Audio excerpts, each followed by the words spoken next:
Hello, sixth graders. It's me, Mrs. James. I am here to talk to you about a new book that I want to read to you guys today. I'm going to read it to you today, but I want to make sure that you know the original story first. How many of you have ever heard of the Three Little Pigs? Have you ever heard that story, the Three Little Pigs? Okay. Many of you have heard the story. Some of you have not. And guess what? That's okay, because that's a story from back in the day. And maybe you didn't hear it, but let me tell you just a quick synopsis of it. There once were three brothers, and they were building their homes. They had been living with their mother, and then they decided they were going to move out into the world, and they were going to build their own homes. Well, the first little pig, he built his house out of straw. Not really a great idea. And it's not straws that you drink out of, but straw like hay that horses eat. He built his little house out of straw. And before he knew it, one day this big bad wolf came by and he saw the little pig in there. And of course he wanted to eat that pig up. And so he saw that he was hiding inside of his house, and he huffed and he puffed and he blew his house down and he ate the little pig up. Well, then there's another story of the second little brother. And the second little brother, he built his house out of sticks. Well, sticks are a little bit better than straw, but sticks are not going to be really strong to build a house, right? So he's sitting in his house and he's hiding all comfortable in there. But the big bad wolf comes around and he huffs and he puffs and he blows their house down.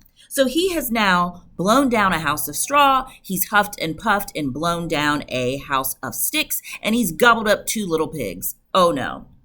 Finally, he gets to the third brother, and the third brother, he built his house out of bricks. It took him longer to build the house. It took more skill, and even his brothers at some point were like, we're going to go play. We're not going to be spending all this time building our house. And he built his house out of bricks. And when the wolf came, he huffed and he puffed and he blew, but he didn't blow his house down. The house did not come down. The wolf tried and tried to get in the house, but he could not get in the house because this pig was smart and he built his house out of bricks. He didn't rush. He didn't hurry. He didn't take the cheaper way out. He built his house out of bricks. Well, if you've ever heard that story, I'm so sorry. I'm doing this on my lunch, and I have got to have a sip of this bloom. Everybody hold tight. These are like one of my favorite drinks. Oh, delicious. So good, so good. Let me get one more. Okay, I'm so sorry. So the wolf has been hearing this story for hundreds of years. Parents are telling their children about this story, passing it down the line, and he has come out with the true story. The wolf has decided to tell his story. He said, that Three Little Pig story you've been told all your life is not true. Let's listen to the real story. So I'm going to read this book to you today. It is one of my favorite books ever. One day when Ainsley was in maybe like third grade, I bought this book for her. I went to the store and I bought it. So when she came home, she had a little gift, and I was like, wrote her a little note like, Ainsley, mommy loves you so much. And this is a little book I picked for you. I loved it when I was a kid. I hope you love it. I hope we can read it together. And guess what? She pulls the same book out of her book bag. She had got this book from the library. So it's a book that I really love. Okay, the true story of the Three Little Pigs. What's he saying about the other story? If this is the true story, what's he saying about the other story? Exactly, not true. All right, everybody knows the story of the Three Little Pigs. Or at least they think they do.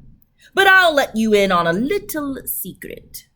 Nobody knows the real story because nobody has ever heard my side of the story.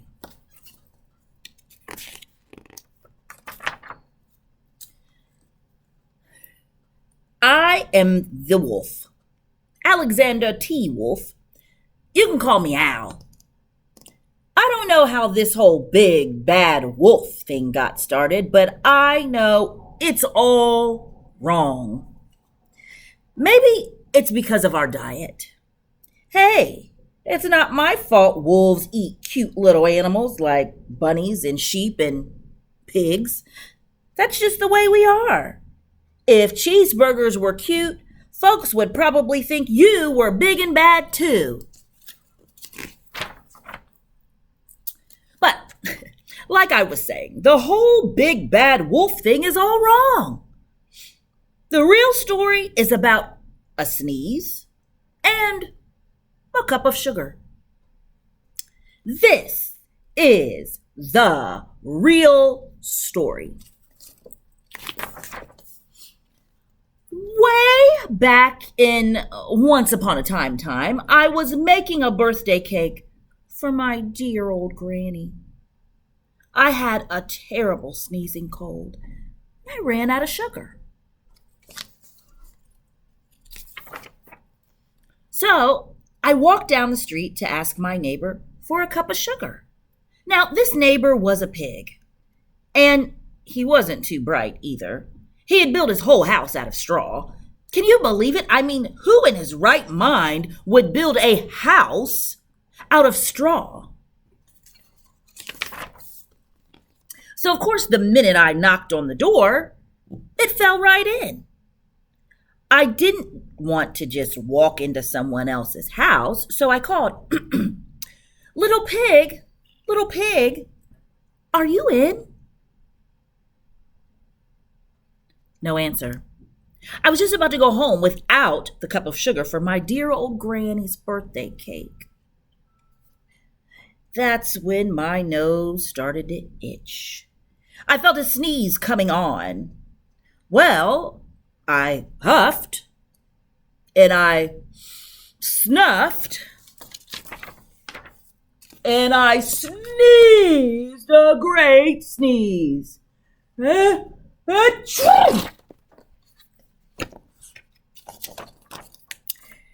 And you know what? That whole darn straw house fell down. And right in the middle of the pile of straw was the first little pig, dead as a doornail. He had been home the whole time. It seemed like a shame to leave a perfectly good ham dinner lying there in the straw, so I ate it up. Think of it as a big cheeseburger just lying there.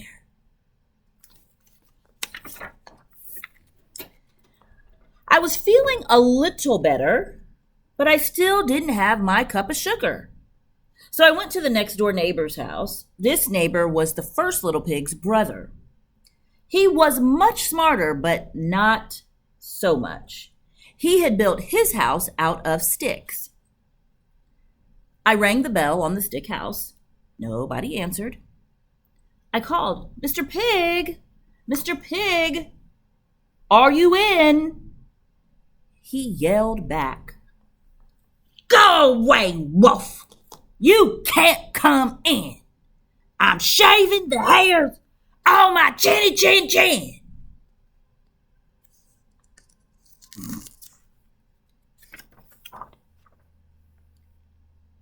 I had just grabbed the doorknob when I felt a sneeze coming.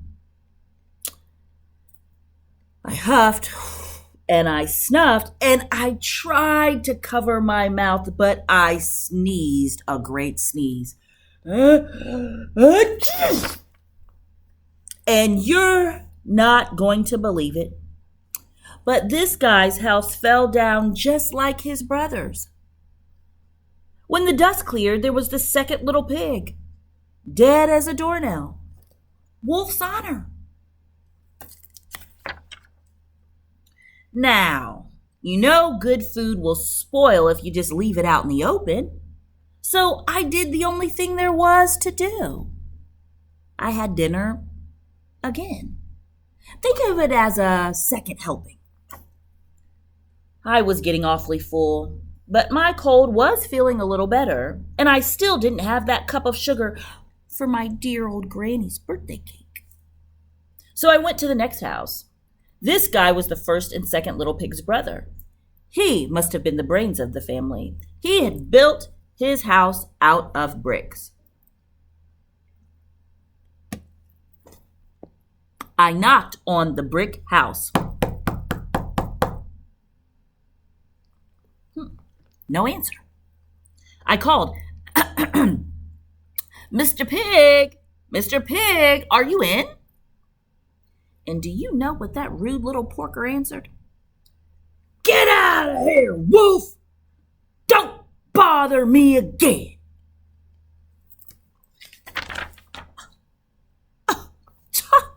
Talk about impolite.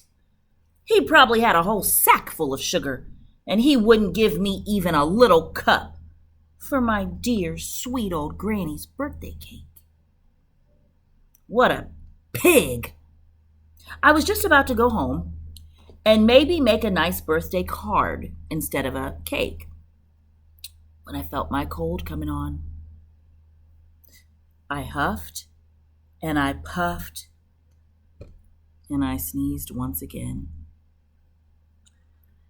Then the third little pig yelled, "And your old granny can sit on a pin."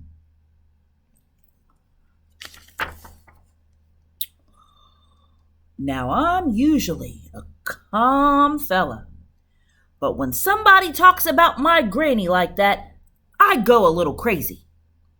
When the cops drove up, of course, I was trying to break down the pig's door, and the whole time I was huffing and puffing and sneezing and making a real scene. And the rest, they say, is history. The news reporters found out about the 2 pigs I had for dinner. They figured a sick guy going to borrow a cup of sugar didn't sound very exciting, so they jazzed up the story with all that huffin', puffin', blow your house down stuff, and they made me the big bad wolf. That's it. That's the real story. I was framed. But maybe you could loan me a cup of sugar. Isn't that a cute story? Okay, so I am about to make, I don't have it yet. I'm about to make you a sheet that you should have on your desk that should be ready for your quiet entry. It might not be, but I'm going to make one for you, and I want you to work on that, and maybe we'll talk about it together. I hope you enjoyed the true story of the 3 little pigs. Have a great day, 6th graders. How do I stop this?